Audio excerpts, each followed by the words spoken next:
Well, hello everyone. I'm here reporting to you on day, I don't know, maybe 20 something, maybe 30, who knows, of quarantine. It's been rough, but we're making it happen. I'm currently hiding in my closet so that I can talk to you about factoring polynomials. In this case, trinomials. So the first step of this notes here, which again you can find on the playlist, is asking you to multiply two binomials. So we've previously done this as a box method. So if I take note here, I have a binomial times a binomial, which means I need a 2 by 2 box. And I write one of them along the top and the other one along the side. And we multiply what's in there, top times side, to get x squared in there. Positive 6 times x is positive 6x. X times positive 3 is positive 3x. And positive 3 times positive 6 is positive 18. So in this case, we would combine our like terms or our x's on the diagonal. But always pull out your highest exponent first so it's in standard form. Okay, and this is what we would get.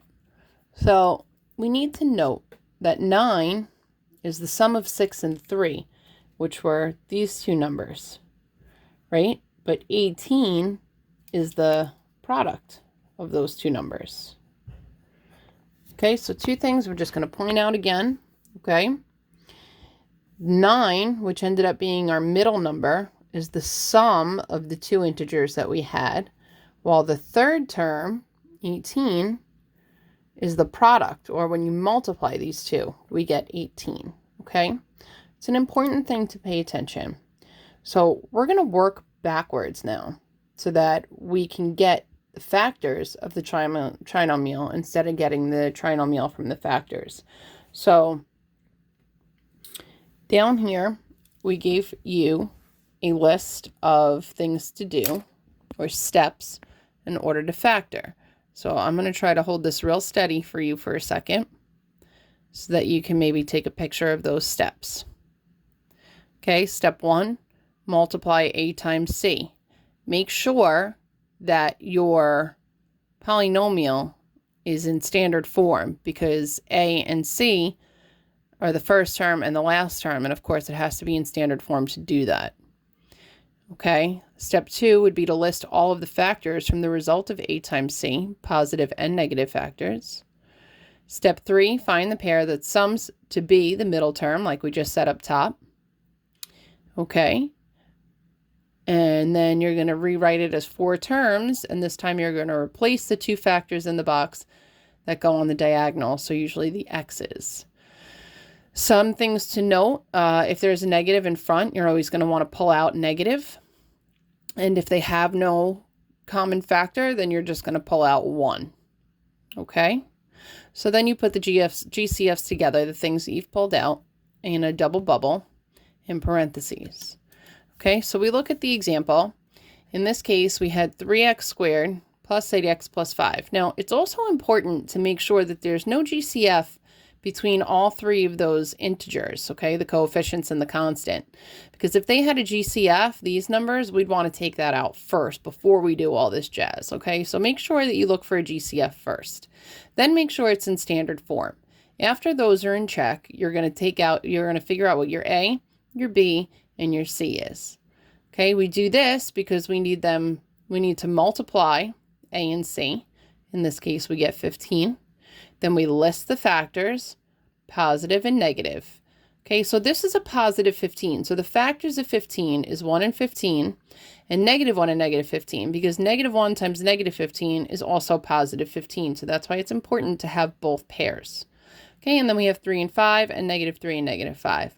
So our next step is to find the pair that sums or adds to the middle term, b. So in this case, b was 8, and we found that 3 plus 5 is 8.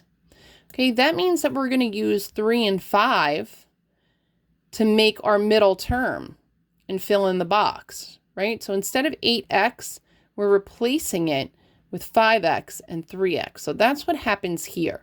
You have 3x squared, your first term in the top right. You have your constant in the bottom right. I'm sorry, top left. Constant in the bottom right.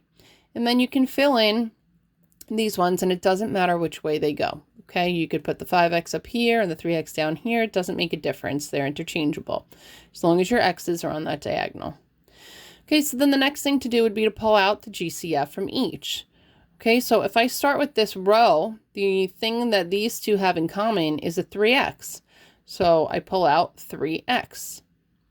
If I look at this row, these two have 5 in common, so I take out a positive 5. Okay, and then I go look at the columns. What do these two have in common? Only an x. That's the only thing we can take out.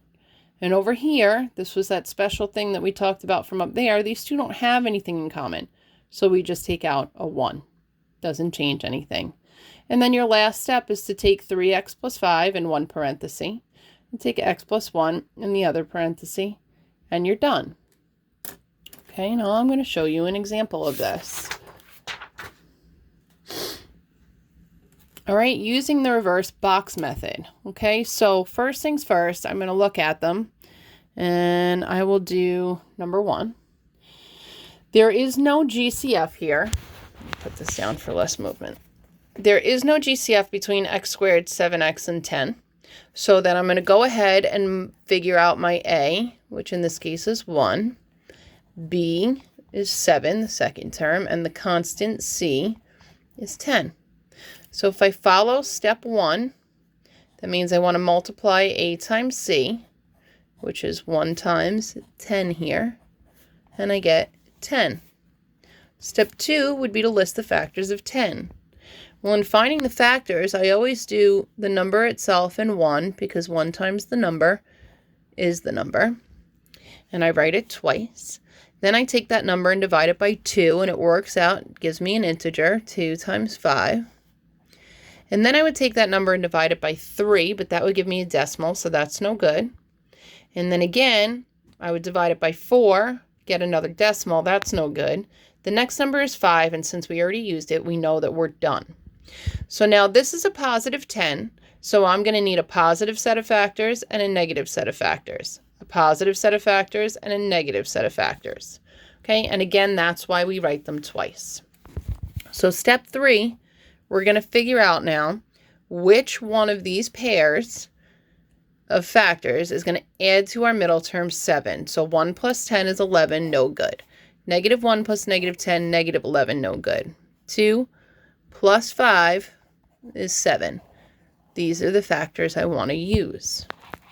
Okay, so step 4, we're going to make our box, our 2 by 2, and we are going to put the first term in the top left, our x squared, our constant in the bottom right, plus 10, and then we're going to replace our diagonal with the 2 new numbers that we have for our x's.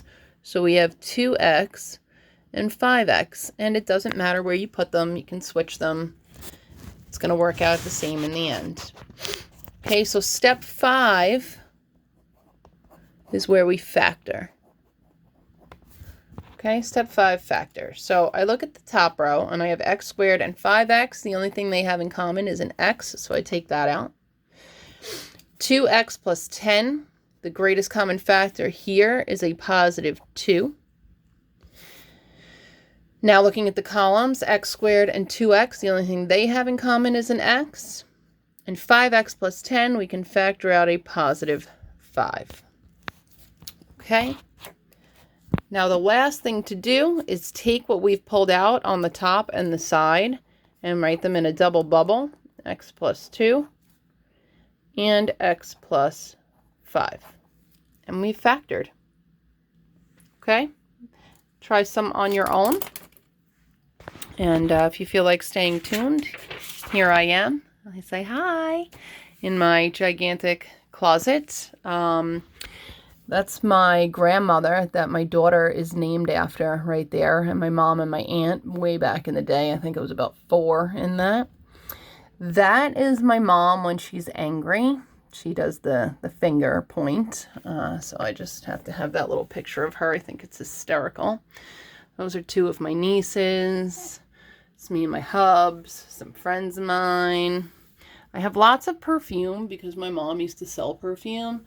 So I've got all these like crazy little bottles of things and stuff. That's Rapunzel. My other grandmother gave me that to me. That's me on my wedding day. There's some friends up there. I do have a little obsession with nail polish. So these are color coordinated. And actually, my husband did that for me when we first met.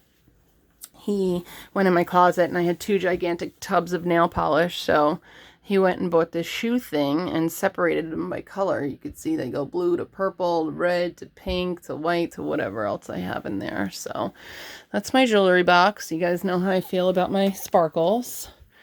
And it's lots of clothes, lots of things. It's my fancy chandelier. Just some more stuffs. That's my nephew. He's my bestie. And that's my backyard out there. It's just some interesting stuff for you guys to take a peek at. That's about it. No pool. Nothing crazy. That's my life. You're looking at it. All right. Well, it's good to see you. Well, I hope you're seeing me anyway. Miss you all. Take care. Bye-bye.